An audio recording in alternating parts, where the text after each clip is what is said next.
تعالي اقولك ازاي نعمل احلى سندوتشات كبده اسكندراني، احلى من اللي بتاكليها في المحلات والمطاعم بالطريقه المظبوطه. اول حاجه معايا كبده متقطعه طرنشات. الكبده ما بتتغسلش، بنعصر عليها عصره ليمونه علشان لو في اي زفاره هتشيلها على طول. بعد كده طاسه على النار فيها زيت. اول ما الزيت يسخن معايا كويس بنزل بست فصوص من الثوم المهروس.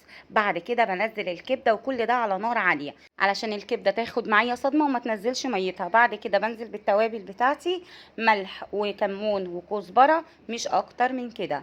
وبفضل اقلب بقى وايديا كده في التقليب مستمر على نار عاليه. بعد كده بنزل بمعلقه خل كبيره، لو في اي زفاره في الكبده بتمنع الزفاره وكمان بتدي طعم حلو جدا مع التقليب المستمر. وبعد كده بننزل بشرايح من الفلفل الرومي او فلفل حار زي ما انت عايزه. ومع التقليب مستمرين في التقليب، بتاخد سوا حوالي من 5 ل10 دقايق بس، مش اكتر من كده.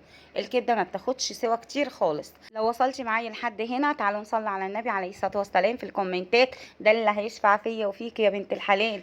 وكمان اكتبوا لي بتتابعوني منين. وكده الكبده خلاص بقت جاهزه معايا. تعالوا بقى نعمل سندوتشات احلى كبده اسكندراني، سواء في العيش البلدي او في الفينو مع شويه طحينه كده، طعمها في منتهى الجمال. وكمان بقى جنب شوية مخلل يفتح النفس. وبألف هنا وعافية. لو عجبتكم الوصفة ما تنسوش تعملوا لايك وشير واشتراك في مطبخ بيبو لو لسه ما اشتركتيش، وادخلي على القناة هتلاقي فيديوهات هتعجبك جدا. وربنا يحسن ما بين ايديكم وبألف هنا.